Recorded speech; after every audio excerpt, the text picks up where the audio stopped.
সেদিন আমি এমন একটা জায়গায় গিয়েছিলাম যেখানে গেলে প্রত্যেকটা মেয়েরা হয়তো তাদের নিজেদের পকেট ফাঁকা করে বাড়ি আসবে।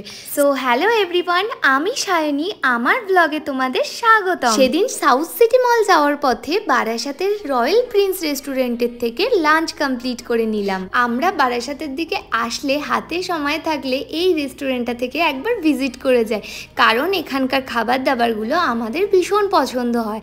আজকে আমি লাঞ্চে নিয়েছিলাম চিকেন পোলাও থালি আর অনিরুদ্ধ নিয়েছিল হায়দ্রাবাদি বিরিয়ানি। তার আগে আমরা একটা স্টার্টার খেয়েছিলাম যেটার নাম এখন আমার মনে পড়ছে না। আজকে আমার থালিতে দেখো কত রকমের আইটেম আছে, এত আইটেম কিন্তু মাত্র 270 টাকা। পোলাও, বেগুন ভাজা, পনিরের কোফতা, আলুর দম, তার সাথে ছিল চিকেন, চাটনি, পায়েস আর সবশেষে ছিল ঘোল।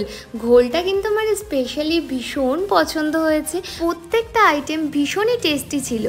এই কম্বোটা সম্ভবত সকালবেলা 11টা থেকে দুপুরবেলা 3টে পর্যন্তই অ্যাভেলেবেল থাকে। খাওয়া দাওয়া কমপ্লিট করে কোল্ড ড্রিঙ্কস খেয়ে আমরা বেরিয়ে পড়লাম। আমরা যাচ্ছি সাউথ সিটিতে। সেদিন ভীষণ গরম পড়েছিল, ভীষণ রৌদ্র ছিল।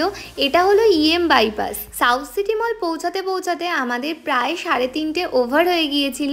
এখানে আমরা প্রথমবার আসলাম। কেন এসছি সেটাও তোমাদের সাথে বলবো। আমরা লিফটে করে প্রথমে চলে গিয়েছিলাম সেকেন্ড ফ্লোরে গিয়ে একটু ঘোরাঘুরি করে তারপরে আমি একদম গ্রাউন্ড ফ্লোরে চলে আসলাম। সাউথ সিটি মলটা এতটাই সুন্দর লাগছিল যে মনে হচ্ছিল আরও খানিকক্ষণ দাঁড়িয়ে থাকি। এত বড় আর এত সুন্দর, আরামসে একটা দিন এখানে কভার হয়ে যেতে পারে। আমরা কিছুটা ঘোরাঘুরি করে চলে আসলাম নিচে, যেখানে আমাদের অ্যাকচুয়ালি দরকার ছিল। গ্রাউন্ড ফ্লোরে আমরা গিয়েছিলাম শপার স্টপে, তারপর আমি সেফরাতে গিয়েছিলাম। আমার অ্যাকচুয়ালি মেকআপের প্রোডাক্টস কেনার ছিল। থার্ড ফ্লোর থেকে মলের ভিউটা কি সুন্দর লাগছে দেখো। এর ওপরে ছিল রেস্টুরেন্টের পার্ট, যেখানে আমরা যাইনি। আমরা এখানে প্রথমবার এসেছি বলে কিছুই প্রথমে খুঁজে পাচ্ছিলাম না। গ্রাউন্ড ফ্লোরে ছিল সেফোরা, আমরা থার্ড ফ্লোরে গিয়ে খোঁজাখুঁজি করছিলাম। আমারই মিস্টেক, আমি ফার্স্ট ভেবেছিলাম থার্ড ফ্লোরে হয়তো সেফোরা থাকবে। তো তারপরে আমরা সেফোরাতে আসলাম। ওখানকার স্টাফটা ভীষণ ভালো ছিল আর ভীষণ কোঅপারেটিভ ছিল। আমার যে ব্র্যান্ডের প্রোডাক্ট লাগবে সবটা এখানে ছিল না।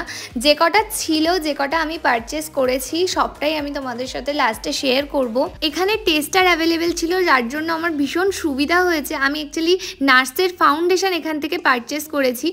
অনেকগুলো শেড আমি হাতে টেস্ট করে তারপরে পারচেস করেছি। এখানে আমার খুব বেশি সময় লাগেনি। আমার আরও কিছু ব্র্যান্ডের প্রোডাক্ট পারচেস করার ছিল, কিন্তু সেই ব্র্যান্ডগুলো এখানে অ্যাভেলেবেল ছিল না। তার জন্য আমাকে কোয়েস্ট মলে যেতে হয়েছিল। তোমাদেরকে তো বলাই হয়নি এখানে কি ব্র্যান্ডের মেকআপ প্রোডাক্টস ছিল। বেশিরভাগ লাক্সারি ব্র্যান্ডেরই প্রোডাক্ট তোমরা এখানে পাবে। MAC, Dior, Smashbox, NARS, Fenty beauty, milk, too face, still order. ওখান থেকে বেরিয়ে কোয়েস্ট মলে গিয়ে আর কোনো ভিডিও ক্লিপস নেওয়া হয়নি। শপিং কমপ্লিট করে ভিক্টোরিয়া মেমোরিয়াল হলের সামনে দিয়ে বাড়ি ফিরলাম।